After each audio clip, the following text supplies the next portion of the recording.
이스라엘 백성들이 이제 출애굽을 하고 광야에서 40년을 지냅니다. 이제 지도자 모세를 중심으로 광야를 통과했습니다. 그리고 나서 이제 가나안 땅을 정복하는 것이죠. 여호수아를 지도자로 해서 가나안 땅을 정복하는데 약 16년 정도 걸립니다. 정복하기도 하고 그 다음에 분배하기도 하고 지파별로 이제 땅을 분배했죠. 그렇게 해서 16년. 근데 완벽하게 정복하지는 못하고 부분 이제 원주민도 있고 같이 살아가기도 하고 이제 그런 형태로, 그런데 이제 전반적으로는 이제 정복을 한 그런 상태였습니다. 요수아가 죽고 이제 사사 시대가 열리는 거죠. 그 사사 시대는 온니엘, 드보라, 기드온, 삼손 이런 사람들, 이제 위기 상황이 닥치면 그 이웃 나라, 침략해온 나라를 물리치고 나라를 구하고 평안을 찾고 이렇게 이제 시기가 반복되는 겁니다. 12명의 사사가 있었고요. 그 기간은 약 350년 정도 지속이 됩니다. 이제 사사 시대 끝 무렵에 이 이스라엘 백성들이 왕의 제도를 요구했습니다. 그래서 왕이 통치하는 왕정 시대가 열립니다. 첫 번째 왕이 이제 사울 왕이 되고, 두 번째가 다윗 왕이 되고, 그 솔로몬 왕이 세 번째 왕이 됩니다. 이 기간이, 요 기간을 나라가 하나여서 요 때는 이스라엘이 통일 왕국 시대라 이렇게 칭합니다. 이것이 120년 지속되었습니다. 그러니까 사울과 다윗과 솔로몬이 각각 40년씩 통치를 했어요. 그러니까 120년이 되는 거죠. 그러니까 모세의 나이가 120세였죠. 그러니까 모세도 딱 3등분이 돼요. 40년은 왕궁에서, 그 다음 40년은 미디안 광야에서 훈련받느라고, 그 다음 40년은 이제 출애굽 후에 광야 시대 40년, 이렇게 해서 120세를 살았던 거예요. 그러니까 통일 왕국 시대도 동일하게 40 이렇게 해서 120년 지속되었고, 솔로몬 왕 이후에 나라가 분열됩니다. 그 왜 분열이 되었습니까? 솔로몬 왕이 우상 숭배했기 때문에. 그래서 내 대에는 그렇게 가르지 않는데 내 아들 대에서 나라가 분열될 것이다. 그래서 북이스라엘 여로보암에게 10지파를 넘겨줍니다. 그리고 다윗 왕과 왕 가문인 솔로몬 왕 아들 르호보암은 2지파만 갖게 됩니다. 그러니까 유다 지파, 베냐민 지파, 이렇게 해서 북이스라엘과 남유다가 갈라지게 되는 것입니다. 그래서 북이스라엘은 19명의 왕이 통치를 하는데 209년 동안 지속이 되는 겁니다. 그리고 남유다는 이제 그 20명의 왕이 통치를 하는데 모두가 다윗 왕의 후손들, 다윗 왕 가문의 후손들이 이제 통치를 하게 됩니다. 그러니까 북이스라엘은 왕조가 9 왕조예요. 그러니까 가문이죠. 그러니까 성씨가 다르게 되는 거예요. 우리나라 이시조선은 이시가 다 통치했죠. 이시조선 500년. 그렇게 이시 가문이 통치했습니다. 그래서 이시조선이라 그렇게 말합니다. 근데 북이스라엘은 9 왕조, 그러니까 성씨가 9개가 되는 거예요. 그러니까 평균 그 몇 대 한 가문이 몇 대씩 했는 거는 2대씩. 아버지와 아들이 통치하고 나서는 그 다음에는 다른 가문이 통치하게 되고, 그러니까 안 좋은 일들이 자꾸 벌어지는 거죠. 역성혁명도 막 일어나고 그러면서 자꾸 바뀌게 되는 거예요. 그런데 남쪽 유다는 다윗 왕조 그 후손들이 계속해서 왕을 이어갔다라는 거예요. 그러니까 북쪽 이스라엘은 선한 왕이 한 명도 없어요. 그래도 남쪽 유다에는 선한 왕들이 꽤 등장합니다. 대표적으로는 요시야, 히스기야, 그 다음에 한 6명 정도가 선한 왕에 속하고요. 그리고 또 악한 왕들도 있습니다. 남쪽에도. 그래서 북쪽 이스라엘은 죄가 많기 때문에 일찍 멸망하는 거예요. 209년 만에 아수르에게, BC 722년에 아시리아에게 멸망을 당하게 됩니다. 그리고 남쪽 유다는 한 136년 정도 더 지속되다가 바벨론에게 멸망을 당합니다. 그러니까 아수르가 강대국이었는데 아수르가 바벨론에게 이제 지배당했죠. 무너졌죠. 그리고 바벨론이 이제 남유다를 침략해서 이제 점령하게 되는 셈이 된 겁니다. 자, 오늘 이제 본문에 나온 이제 아합이 나오는데요. 이 아합은 북이스라엘의 그 왕이에요. 북이스라엘의 왕이고 7번째 왕인데 그 아버지가 오므리 왕이에요. 오므리 왕인데 오므리 왕조가 전개돼요. 왕조. 그러니까 48년 동안 오므리 가문이 통치를 하는 거예요. 오므리, 아합, 아하시야, 요람 이렇게 이제 통치해서 48년 동안 오므리 왕조가 지속되는데 이때에 북이스라엘 나라 중에 그 왕들 중에서 북이스라엘이 가장 번창한 시기예요. 경제적으로, 정치 경제적으로는 가장 번성한 시기였어요. 자, 반면에 종교적으로는 어땠어요? 아합을 딱 생각하면은 드러나죠. 그 부인이 누구예요? 아내가 이세벨. 그러니까 종교적으로는 우상 숭배가 가장 심했던 그 시기예요. 근데 정치 경제적으로 어떻다고요? 가장 번성한 시기였어요. 아이러니하죠? 일시적으로 인간적인 수단 방법으로 그런 효과가 있었지만은 결국에는 일찍 멸망하게 되었다라는 거예요. 왜 그렇습니까? 하나님께서 역사를 이끌어 가시고 주관하시는데 그 하나님 앞에서 죄가 가득 차면은 하나님이 멸망시키도록 하신다라는 거예요. 자, 그래서 오므리는 어떻게 왕이 되는가 하니 군대 지휘관이었어요. 장군이었어요. 그런데 그 전에 역성혁명이 일어났는데 그것을 보고서 오므리가 왕이 된 거예요. 대신해서 그 사람을 제압하고 왕이 되게 되었다라는 거예요. 자, 그래서 처음에 수도는 디르사라는 곳이에요. 못 들어봤죠? 디르사, 북이스라엘의 수도 디르사였는데 6년 동안 통치하다가 사마리아 지역에 땅을 매입합니다. 그 땅 주인의 이름이 세멜이에요. 세멜. 그 사람을 헐값에 사요. 이 오므리 왕이 헐값에 사면은 다른 사람의 땅을 사면은 이게 원래 안 되는 거예요.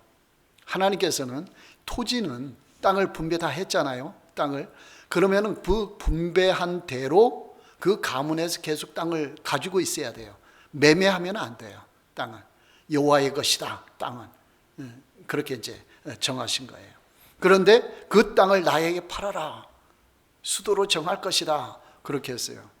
그래가지고 헐값에 빼앗다시피 헐값에 그걸 샀어요. 그러면서 그 세멜 주인 이름을 따서 그 지역을 사마리아라고 지은 거예요. 그때부터 북이스라엘의 수도는 사마리아가 된 거예요. 근데 아합 왕의 아버지가 그렇게 했죠. 그 다음이 아합 왕이죠. 그러니까 사마리아 수도가 얼마나 영적으로 황폐했겠어요. 누가 왔기 때문에요? 이세벨이 왔기 때문에. 그렇죠? 자, 이세벨하고 아합이 결혼을 했는데 이세벨은 시돈 왕의 딸이에요. 근데 철저하게 우상 숭배자예요. 그 사람이 오면서, 이세벨이 오면서 이스라엘 나라의 북이스라엘의 하나님의 선지자들은 다 제거하고 그리고 바알 선지자 450명, 아세라 선지자 400명 이 사람들을 데리고 온 거예요. 여기에. 데리고 와서 완전히 북이스라엘을 우상 숭배 지역으로 만들어 버렸다라는 거예요. 자, 그러니까 이 이세벨은 그 아합 왕은 자기 아버지 오므리가 행했던 것을 그대로 행하는 거예요. 그 땅에 대해서. 그러니까 땅을 그 자기 왕궁 가까이에 포도원, 좋은 포도원이 있었어요. 그것을 자기에게 달라고, 팔으라고 그렇게 한 거예요. 그랬더니 그 포도원 주인 이름이 나봇인데 그럴 수가 없다라고 했어요. 왜 그럴까요? 하나님이 정해주신 것이다. 하나님이 정해주신 것을 왕이라 할지라도 당신에게 팔 수가 없다. 이거는 하나님의 말씀을 어기는 것이다. 그렇게 했어요. 그랬더니 하나님의 율법이라 그러니까 아합도 더 이상 못하고 밥도 못 먹고 근심하는 거예요. 왕이 답답해가지고. 그걸 누가 봤을까요? 이세벨이 봤어요. 이세벨이 보고 답답한 양반 내가 해결해 줄게. 그렇게 나선 거예요. 그래가지고 어떻게 했어요?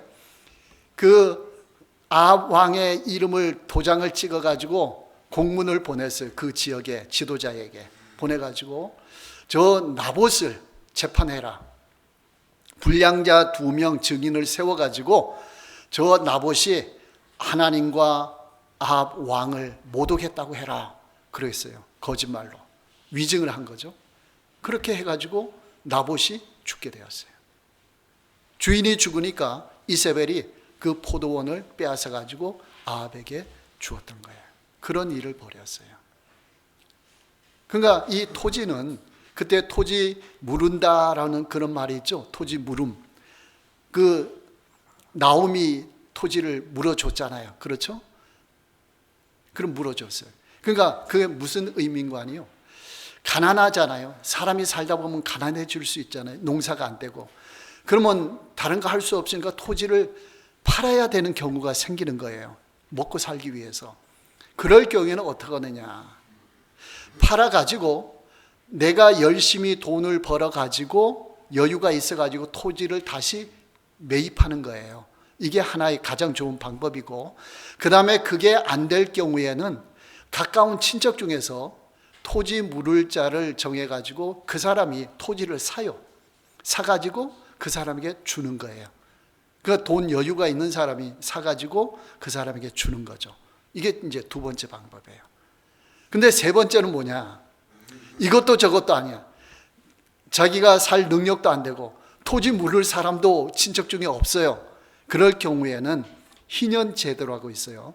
그러면 희년제도는 안식년이 7번, 77이 49, 50년째 희년이에요. 그러면은 돈을 주지 않아도 그 샀던 토지를 다 원래 주인에게 다 돌려줘야 돼요. 이게 희년제도예요. 이런 제도가 있었던 거예요. 근데 그 모든 것을 다 무시하고 오므리 왕이나 아합 왕은 그냥 강제로 빼앗는 식으로, 그런 식으로 진행을 했다. 이거는 토지 하나 가졌다 이 문제가 아니고 하나님의 율법을 어겼다 이렇게 되는 거예요. 근데 이방 여인인 이세벨은 하나님의 법을 모르잖아요. 그러니까 자기 마음대로 내가 왕의 부인이니까 내 마음대로 할 것이다. 그러면서 이제 빼앗는 식으로 사람을 죽이면서까지 빼앗는 식으로 한 것이에요. 자, 이렇게 되니까 나라가 엉망이 되는 거죠. 우상 숭배로 가득 차고. 그러니까 이 엘리야 선지자도 어떤 생각을 갖고 있는 거 아니에요? 야, 선지자 중에는 나만 홀로 남았다. 다른 사람은 다 제거되고 나만 홀로 남았다. 이런 말까지 엘리야 선지자가 한 거예요. 근데 이제 엘리야 선지자는 하나님의 부름을 받아가지고 하나님의 명령을 따라서 이 바알과 아세라 선지자들과 대결을 벌이는 거예요. 그래서 아합 왕을 찾아가요. 찾아가가지고 저 바알 선지자들, 아세라 선지자들하고 내가 대결하겠습니다. 갈멜산에서 한번 대결합시다. 누가 참 신인지 한번 대결해 봅시다.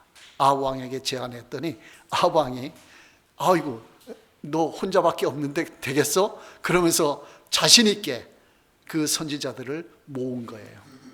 모았는데 처음에는 아마 바알과 아세라 선지자 다 모으려고 했는데 거기 모인 사람은 바알 선지자 450명만 모였던 것 같아요. 그 이후에는 아세라 선지자 그 이름이나 그 명수가 나오지 않습니다. 자, 그래서 갈멜산에서 1대 450 대결을 벌이는 거예요. 어떤 식으로 벌이느냐? 제단을 쌓고 바알 제단을 쌓고 하나님 제단을 쌓는 거죠. 그래서 송아지 한 마리씩 올려놓는 거예요. 올려놓고 원래 제물 바치려면 사람이 불을 붙여서 태워서 제물을 올려드리잖아요. 그런데 사람이 불을 붙이지 말고 어느 신이 하늘에서 불을 내리느냐, 그 신이 참 신이다, 그걸 인정하자. 그래서 합의를 했어요. 백성들도 그게 옳습니다, 그렇게 합시다, 그렇게 이제 정하게 되었어요. 그리고 아침부터 바알 선지자들은 자기 신을 찾는 거예요.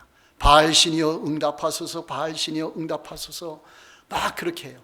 오전까지, 정오까지 했는데도 응답이 없어요. 그랬더니 이 사람들이 더 심하게 하는 거예요. 더 큰 소리로 부르짖으면서 몸을 막 해하는 거예요. 칼로 몸을 막 상하게 하기도 하고 피가 흐르기도 하고, 바알이 응답해 달라고. 자, 응답할까요, 안 할까요? 못하죠. 누가 계시니까요? 하나님이 계시니까. 물론 바알도 신이기 때문에 어떤 역사를 일으킬 수는 있어요. 귀신들도 뭔가 일을 일으키잖아요. 그런데 하나님이 계시면은 꼼짝 못하는 거죠. 그러니까 저녁까지 했는데도 바알 신이 응답을 못하는 거예요. 이제는 그 사람들이 포기하는 거죠. 이제 엘리야가 등장하는 거죠. 무너진 제단을 수축하는 거죠. 12돌, 12지파를 상징하죠. 12돌을 딱 세워놓고 그 위에 나무를 놓고 송아지를 그 위에 얹은 거죠. 그리고 그 다음에 뭐라고 했느냐? 주위에 또랑을 파라. 왜 또랑을 팠느냐? 그러면서 이 제물 위에 물을 부어라. 물을 계속 부었어요. 언제까지요? 도랑이 가득 찰 때까지. 불이 붙어야 되는데 말라야 불이 잘 붙잖아요. 근데 물을 그냥 잔뜩 부었어요. 물이 가득 찬 거예요. 사람이 일부러 붙여도 그러면 불이 안 붙잖아요. 근데 이 엘리야 선지자는 누구를 믿었어요? 하나님을 믿은 거예요. 하나님은 응답해 주신다는 것을 믿은 거예요. 하나님이 역사하시면 이 물까지 다 마르도록 불이 임하실 수가 있다. 이걸 믿고 기도하는 거예요. 기도하는데 이 엘리야 선지자 기도 내용이 간단해요. 이렇게 기도했어요. 아브라함과 이삭과 이스라엘의 하나님 여호와여, 주께서 이스라엘 중에서 하나님이신 것과 내가 주의 종인 것과 내가 주의 말씀대로 이 모든 일을 행하는 것을 오늘 알게 하옵소서. 또 기도하기를 여호와여 내게 응답하옵소서, 내게 응답하옵소서. 이 백성에게 주 여호와는 하나님이신 것과 주는 그들의 마음을 되돌이키심을 알게 하옵소서. 이렇게 기도했더니 하늘에서 불이 임한 거예요. 불이 임해서 제물만 태운 것이 아니고 또랑에 있는 물까지 다 마르도록 그냥 불이 임한 거예요. 엄청난 불이 임한 거예요. 오순절 성령 강림이 임하듯이 그 당시에 갈멜산에 하늘에서 하나님의 불이 임하신 거예요. 우리에게도 이런 불이 임할 줄로 믿습니다. 우리가 믿음으로 기도하면, 믿음으로 하면 믿음을 통해서 하나님의 역사가 일어나게 된다라는 거예요. 자, 그랬더니 이 백성들이 엎드린 거예요. 엎드려가지고 감히 그 하나님의 임재 앞에 서 있지 못하고 엎드려가지고 고백하기를 여호와 그는 하나님이시로다, 여호와 그는 하나님이시로다 라고 고백을 하게 되었습니다. 그리고 나서 바알 선지자 몇 명이요? 450명을 기손 시냇가로 가서 다 죽이게 되었다라는 거예요. 누가 승리했습니까?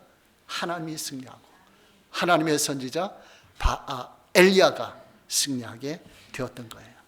자, 그런데 이런 큰 승리가 일어났는데 다음에 어떤 일이 벌어졌는가 하니요, 아합이 자기 아내에게 가서 그 일을 다 얘기했어요. 엘리야가 이런 대기를 벌였는데 하늘에서 불이 임해가지고 450명 선지자들, 바알 선지자들 다 죽었다. 이렇게 하니까 이세벨이 보통 사람 같으면 어떻게 해야 돼요? 두 손 들고 항복해야 되죠. 야, 바알 신은 아무것도 아니고 하나님이 참 신이구나, 이렇게 인정을 해야 되는데 이 이세벨은 마음이 완악해가지고 그 다음 뭐라고 말했을까요? 엘리야가 그래서 엘리야 반드시 내 손에 죽으리라. 자, 그게 될까요, 안 될까요? 하나님을 모르는 사람은 그렇게 함부로 나서는 거예요. 하나님 앞에. 그러니까 엘리야가, 그 큰 역사를 일으켰던 엘리야가 그 말을 듣고 낙담하는 거예요. 이게 사람이에요. 우리가 믿음이 크다고 하지만은 어느 순간에는 또 약해질 수도 있어요. 그러니까 약해져 가지고 이세벨이 그 말을 듣고 엘리야가 도망하는 거예요. 어디로 도망했느냐? 이세벨이 찾지 못하는 곳, 광야로 들어갔어요. 광야로 들어가서 그것도 잠깐이 아니고 하루 길 중, 하루 종일 광야를 걸어가 가지고 거기서 숨어버린 거예요. 찾지 못하도록. 로뎀 나무 밑에 가가지고 하나님, 내 생명을 거두어가 주십시오.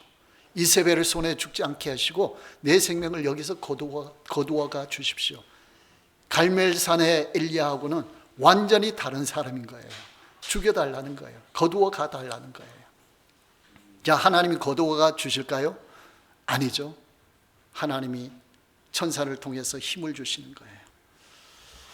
먹을 것을 주시면서 야, 일어나라, 힘을 얻어라. 그래서 먹을 것을 주면서 엘리야가 힘을 얻어가지고 어디로 갔느냐? 호렙산으로 갔어요. 호렙산은 누구한테 나타났던 곳이에요? 모세에게 나타났던 그 산에 40일을 걸려서 호렙산으로 간 거예요. 힘을 얻은 거죠. 굴에 있는 거예요. 그때 하나님이 나타나셨어요. 이 엘리야에게 사명을 주시는 거예요. 그게 세 가지 사명입니다. 다메섹에 가서 하사엘에게 기름을 부어 아람의 왕이 되게 하고, 아람은 이방 나라인데 하나님께서 왕을 정한 거예요.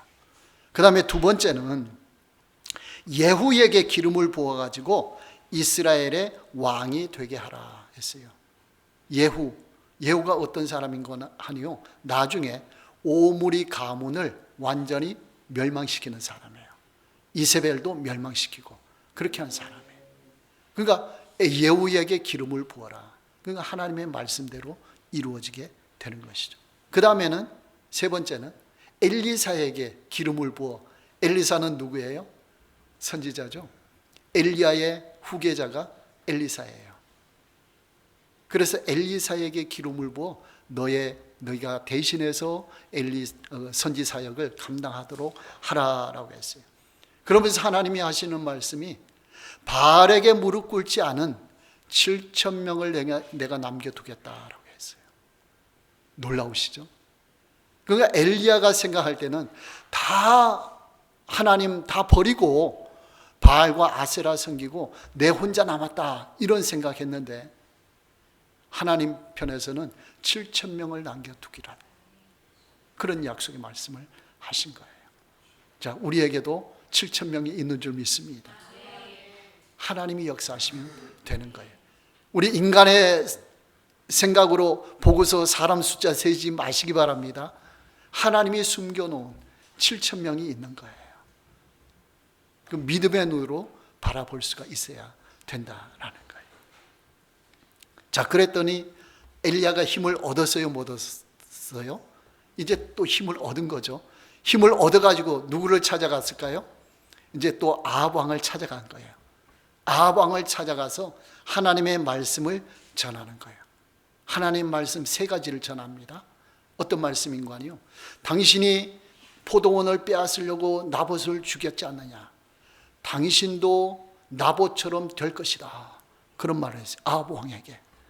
그리고 두 번째는 당신의 가문이 나중에 멸망당할 것이다.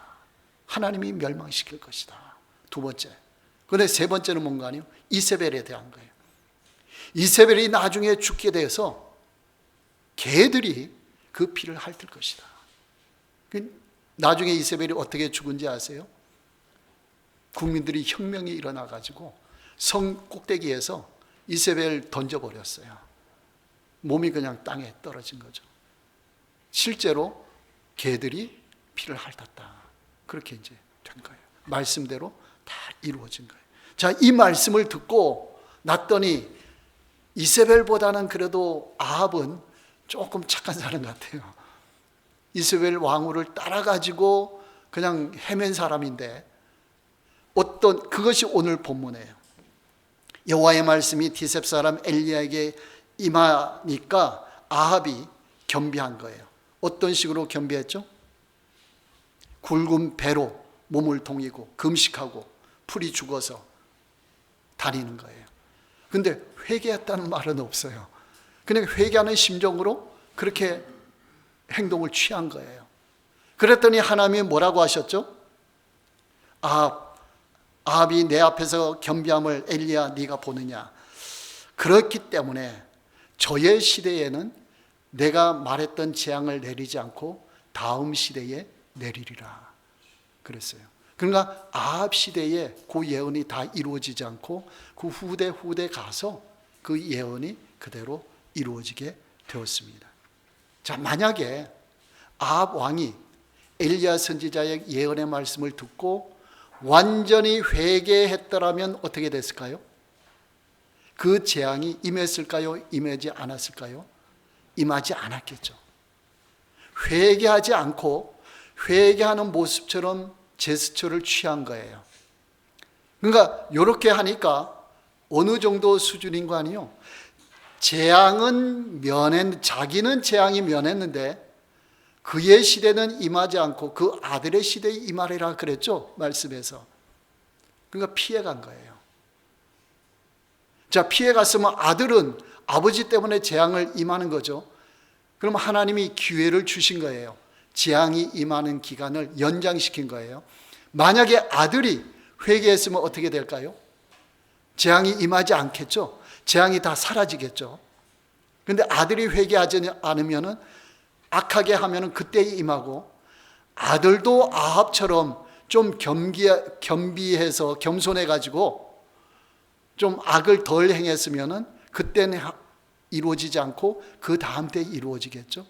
그 재앙이 유보되는 수준으로 가는 거예요. 그러니까 우리가 하나님 앞에서는 완전히 회개가 필요한 거예요. 완전 회개를 하면 죄도 다 사라지고 재앙도 다 사라지는 거예요. 완전히 회개하지 않고 그냥 악한 것만 멈추고 좀 겸손하게 행하면 재앙이 유보되는 거예요. 하나님이 지켜보시는 거예요. 계속 이런 상황이 된다라는 거예요. 니느웨 백성들 있죠? 요나 선지자가 니느웨에 가서 말씀을 전했잖아요. 원래 니느웨 백성은 하나님을 믿어요, 안 믿어요? 안 믿는 사람들이죠. 이방 민족이죠. 너무나 악이 많기 때문에 하나님이 그냥 보고 있을 수가 없었던 거예요. 너희들 그렇게 계속 악을 행하면 내가 40일 후에 이 성을 멸망시킬 것이다. 소돔과 고모라처럼. 그렇게 생각하셨거든요. 예언 말씀 주셨거든요. 그 요나 선지자의 말을 듣고 니느웨 백성들이 어떻게 했어요? 다 회개했어요. 왕부터 모든 백성이 다 회개했어요. 굵은 배를 입고 금식하고 이 아합 왕처럼 막 한 거예요. 그런데 재앙은 면했어요.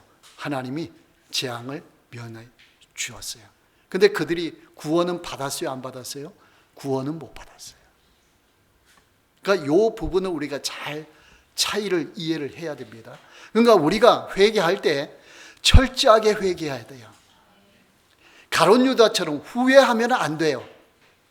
아합 왕처럼 그냥 겸손하게 지내면 그것도 안 돼요. 회개는 내 잘못을 완전히 깨닫고 거기에서부터 돌이키는 거예요.